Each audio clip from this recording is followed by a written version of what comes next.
Assalamualaikum warahmatullahi wabarakatuh. Salam sehat selalu dan berjumpa kembali kita di kesempatan kali ini. Semoga teman-teman sahabat Air Hujan semuanya dalam kondisi yang sehat dan afiat. Dan kesempatan luar biasa kali ini saya sudah bersama dengan Prof. Reza, seorang periset muda yang luar biasa yang membuat geger akhir-akhir ini, termasuk karena riset beliau ini salah satunya yang membuat kita ini banyak nih chat masuk, DM masuk, orang ini gimana nih kasus mikroplastik di air hujan. Ini mohon izin memperkenalkan dulu, Prof. Baik, terima kasih banyak Ibu. Nama saya Muhammad Reza Pamela, saya peneliti dari Pusat Riset Teknologi Badan Riset dan Inovasi Nasional atau BRIN. Jadi penelitian saya itu kecemburuan tidak sengaja di bidang plastik dan mikroplastik, karena bidang yang lain ternyata karena pencemaran ini sudah penuh, dan kemudian karena plastik masih belum ada yang menolong, saya nyebur ke sana. Alhamdulillah sampai sekarang nggak bisa keluar dari kolam ini. Tercebur semakin dalam. Ini terkait dengan bagaimana hasil riset Anda bahwa air hujan di Jakarta ini terutama cemarannya luar biasa. Nah, ini yang paling ingin kami tahu salah satunya bagaimana model pengambilan sampelnya dan sebagainya. Jadi sebenarnya yang kami lakukan itu adalah penelitian untuk melihat bagaimana keterkaitan plastik antara daerah dan destinasi gunung agung di titik khususnya Jakarta Utara. Kami itu kami lakukan 2 bulan, jadi kami menempatkan perangkap hujan rooftop kantor kami yang ketinggian dari kurang lebih 28 meter. Itu kami mengambil sampelnya selama 9 hari. Sampel itu ketika sudah terperangkap sebenarnya terlepas ada air hujan atau tidak ada air hujan, karena dia bisa merangkap perangkap hujan yang kami modifikasi sebenarnya perangkap debu dan lain-lain. Ketika sudah ada di sana itu kami ambil, kita bisa menggunakan ultraviolet, kemudian kita ambil sampel secara keseluruhan, kemudian kita ekstrak. Ada proses yang dilakukan untuk memastikan proses ekstraksi tersebut betul-betul plastik atau tidak. Kemudian dari situ baru kita dapatkan hasil plastik. Oh, ini ternyata ini plastik.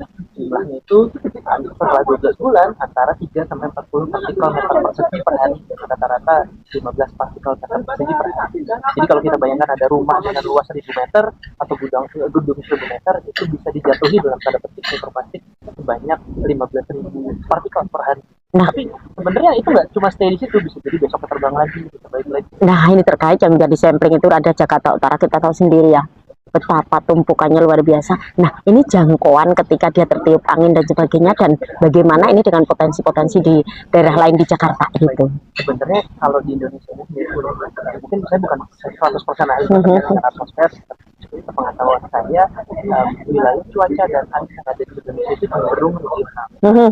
Ketika terbentuk, kita tidak bisa berbicara Jakarta hanya Jakarta saja, tetapi Jakarta regional secara ekologi, baik itu secara Jabodetabeknya kah, atau bahkan ada sebelah ke arah Banten, sebelah ke arah Jawa Barat, sampai bahkan sampai Pulau Jawa. Sebenarnya proses pembentukan hujan ketika ada di sana, hujan itu sebenarnya nggak bahaya, tapi justru yang bahaya adalah polutan dari mikroplastik tersebar, karena kan dia sangat ringan, udara, kemudian akhirnya terbersihkan oleh air hujan, akhirnya bersih ke bawah, dan itu yang menyebabkan mikroplastik itu terkandung pada air. Oh, berarti nih sebetulnya air hujannya itu pada dasarnya baik gitu ya? Pada dasarnya baik. Artinya kan bahwa ada potensi bahwa air hujan ini bisa tetap terjaga bahasanya higienisnya gitu.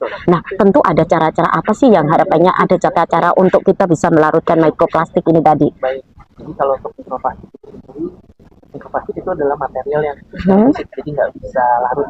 Mungkin kalau untuk polutan lain, misalnya gas atau logam berat, polutan atau yang lain itu bisa. Nah, justru itu sebenarnya bisa lebih berbahaya. Kalau dari mikroplastik sendiri relatif mirip seperti debu, bisa terbersihkan setelah hujan, makanya relatif mirip seperti debu. Relatif ya, karena karakternya tuh ada banyak karakter. Tapi kalau ketika dia terbang, karena bentuknya mirip, ukuran jauhnya air hujan itu sebenarnya nggak bersalah. Air hujan itu berkah kan. Ketika sudah turun dari awan, dari langit, harusnya itu airnya kita mendapatkan air yang bersih. Tapi sayangnya kita sebagai manusia terkadang lupa kalau kita itu memproduksi sesuatu material, sesuatu barang, akhirnya malah bisa mencemari. Nah, udara tersebut yang akhirnya kita cemari itu oleh plastik atau dari limbah atau misalnya limbah kegiatan kita sehari-hari, termasuk rokok, itu sebenarnya yang bisa mencemari udara kita. Padahal itu hak kita loh sebenarnya udara bersih itu. Oke, ini terkait bahwa cemaran mikroplastik itu ada di udara. Nah, ketika hujan itu turun dari atas, apakah mampu hujan yang turun deras misalnya dia untuk melarutkan polutan-polutan ini gitu? Kalau melarutkan sebenarnya tidak 100% larutkan. Mengembalikan gitu, mengendapkan ke tanah, ke bumi. Nggak melayang-layang lah gitu.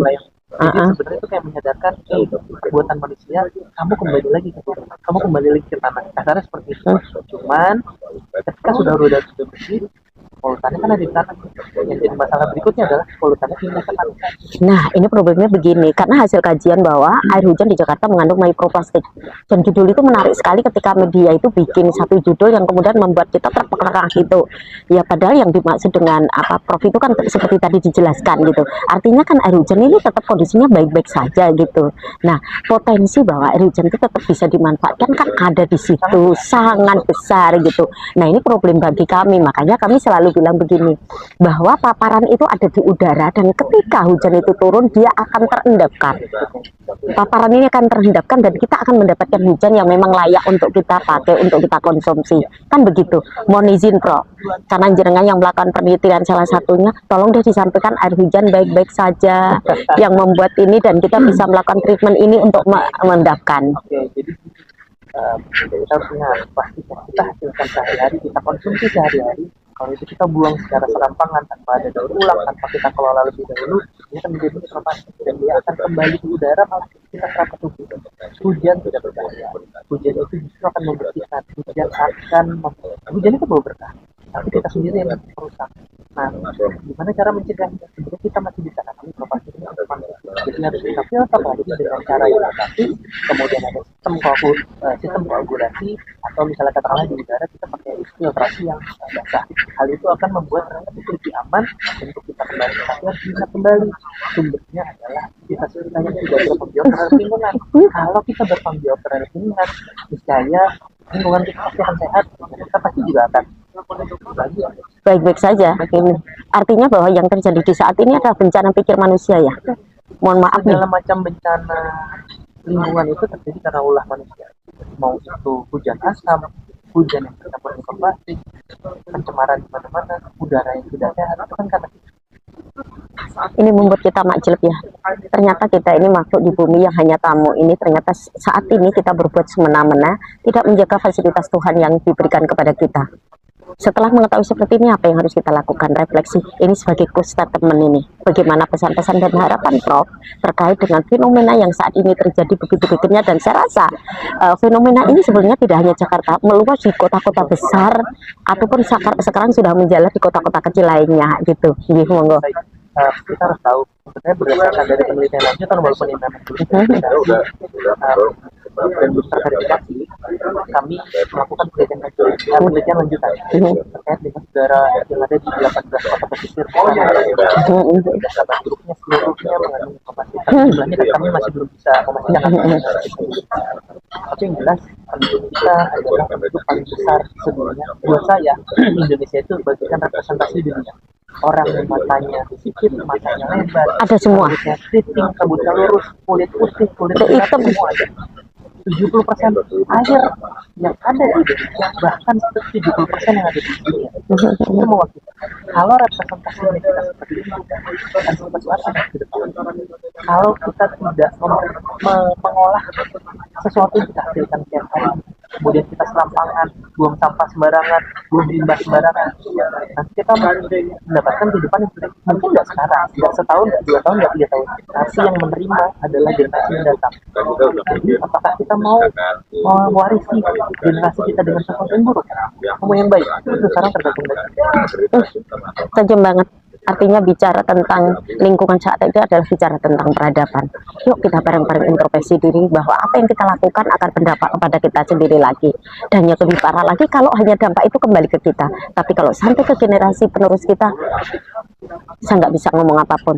Tapi mulai dari detik ini, dimulai dari diri sendiri untuk merubah diri menjadi lebih baik, dimulai dari pikiran untuk kita jauh ke depan menjaga fasilitas Tuhan ini, terutama dalam menjaga lingkungan kita, toh nanti kembalinya kepada kita.